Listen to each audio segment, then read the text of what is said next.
ಎಲ್ರಿಗೂ ನಮಸ್ಕಾರ. ವಿಟ್ಸ್ ಕುಕ್ಕಿಂಗ್ಗೆ ನಿಮಗೆಲ್ಲ ಸ್ವಾಗತ. ನನ್ನ ಇವತ್ತಿನ ರೆಸಿಪಿ ತುಳುನಾಡಿನ ಕಪ್ಪರೊಟ್ಟಿ ರೆಸಿಪಿ. ಇದಕ್ಕೆ ಹಂಚಿನ ದೋಸೆ ಅಂತಲೂ ಕರೀತಾರೆ, ಇಲ್ಲಾಂದರೆ ಓಡು ದೋಸೆ, ಇಲ್ಲ ಉಪ್ಪು ದೋಸೆ ಅಂತ ಕೂಡ ಕರೀತಾರೆ. ಸಾಫ್ಟ್ ಕಪ್ಪರೊಟ್ಟಿ ಹಾಗೆಯೇ ಈಸಿಯಾಗಿ ಹೇಗೆ ಮಾಡೋದಂತ ನೋಡೋಣ ಬನ್ನಿ. ಕಪ್ಪರೊಟ್ಟಿ ಮಾಡಲಿಕ್ಕೆ ನಾನಿಲ್ಲಿ 1 ಕಪ್ನಷ್ಟು ಬೆಳ್ತಿಗೆ ಅಕ್ಕಿನ ನೆನೆ ಹಾಕಿಟ್ಟಿದ್ದೆ. ಒಂದು 2-3 ಗಂಟೆ ಇದನ್ನು ನೆನೆ ಹಾಕಿದರೆ ಸಾಕು. ಈಗ ಇದನ್ನು ಚೆನ್ನಾಗಿ 3-4 ಸಲ ತೊಳೆದು ಮಿಕ್ಸಿ ಜಾರ್ಗೆ ಹಾಕ್ತಾ ಇದ್ದೇನೆ.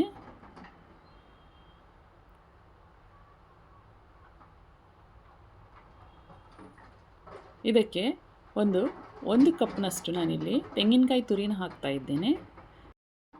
ತೆಂಗಿನಕಾಯಿ ಜಾಸ್ತಿ ಹಾಕಿದಷ್ಟು ಕಪ್ಪರೊಟ್ಟಿ ಸಾಫ್ಟಾಗಿ ಬರ್ತದೆ. ಹಾಗೆಯೇ ರುಚಿಗೆ ತಕ್ಕಷ್ಟು ಉಪ್ಪನ್ನು ಹಾಕಿದೆ. ಸ್ವಲ್ಪ ನೀರನ್ನು ಮಿಕ್ಸ್ ಮಾಡಿ ಇದನ್ನು ಚೆನ್ನಾಗಿ ರುಬ್ಕೋಬೇಕು, ನುಣ್ಣಗೆ ರುಬ್ಕೋಬೇಕು ಕಪ್ಪರೊಟ್ಟಿಗೆ.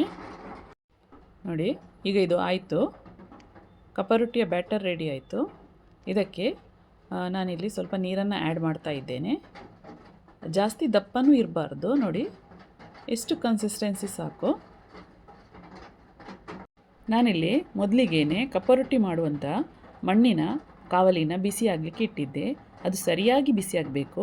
ನಂತರ ನಾನಿಲ್ಲಿ 2 ಚಮಚದಷ್ಟು ಬ್ಯಾಟರ್ನ ಹಾಕ್ತಾ ಇದ್ದೇನೆ.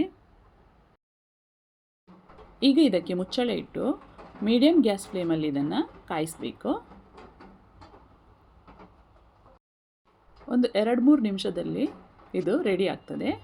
ನೋಡಿ, ಎಲ್ಲ ಬ್ಯಾಟರ್ ಡ್ರೈ ಆಯಿತು.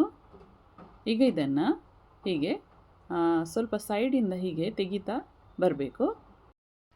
ಇನ್ನೊಂದು ಕೈಯಲ್ಲಿ ಕಾವಲಿನ ಗಟ್ಟಿಯಾಗಿ ಹಿಡಿದು ಇದನ್ನು ಹೀಗೆ ತೆಗಿಬೇಕು.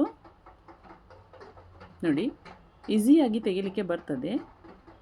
ಹಾಗೆಯೇ ನೆಕ್ಸ್ಟ್ ದೋಸೆಗೆ ಬ್ಯಾಟರ್ ಹಾಕುವ ಮೊದಲು ಇದನ್ನು ಒದ್ದೆ ಬಟ್ಟೆಯಿಂದ ಒಮ್ಮೆ ಒರೆಸಿ ತೆಗಿಬೇಕು. ನಂತರ ಇದಕ್ಕೆ ಬ್ಯಾಟರ್ ಹಾಕಬೇಕು. ನೋಡಿ, 2 ಚಮಚದಷ್ಟು ನಾನಿಲ್ಲಿ ಬ್ಯಾಟರ್ನ ಹಾಕಿದೆ.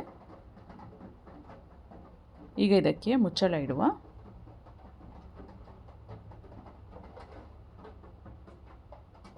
ನೋಡಿ, ಈಗ ಇದು ರೆಡಿ ಆಯಿತು.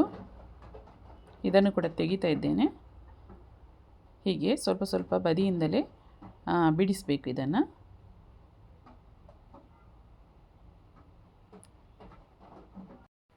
ನೋಡಿ, ತುಂಬ ಸುಲಭವಾಗಿ ಇದನ್ನು ತೆಗೀಲಿಕ್ಕೆ ಬಂತು. ನೋಡಿ, ತುಳುನಾಡಿನ ಫೇಮಸ್ ಕಪ್ಪರೊಟ್ಟಿ ರೆಡಿ ಆಯಿತು. ಇದನ್ನು ತುಪ್ಪ ಹಾಗೂ ಸಕ್ಕರೆಯೊಂದಿಗೂ ತಿನ್ನಬಹುದು, ಇಲ್ಲಾಂದರೆ ಮೀನಿನ ರಸ ಇದ್ದರೂ ತಿನ್ನಬಹುದು, ಇಲ್ಲಾಂದರೆ ಚಟ್ನಿ ಕೂಡ ಮಾಡಬಹುದು. ಬೆಳಗಿನ ಚಹಾದೊಟ್ಟಿಗೆ ತಿನ್ನಲಿಕ್ಕೆ ತುಂಬ ರುಚಿಯಾಗಿರ್ತದೆ. ನೀವು ಟ್ರೈ ಮಾಡಿ. ಹಾಗೆ ಇಷ್ಟ ಆದರೆ ನನ್ನ ಚಾನಲ್ನ ಲೈಕ್, ಶೇರ್ ಹಾಗೂ ಸಬ್ಸ್ಕ್ರೈಬ್ ಮಾಡಿ.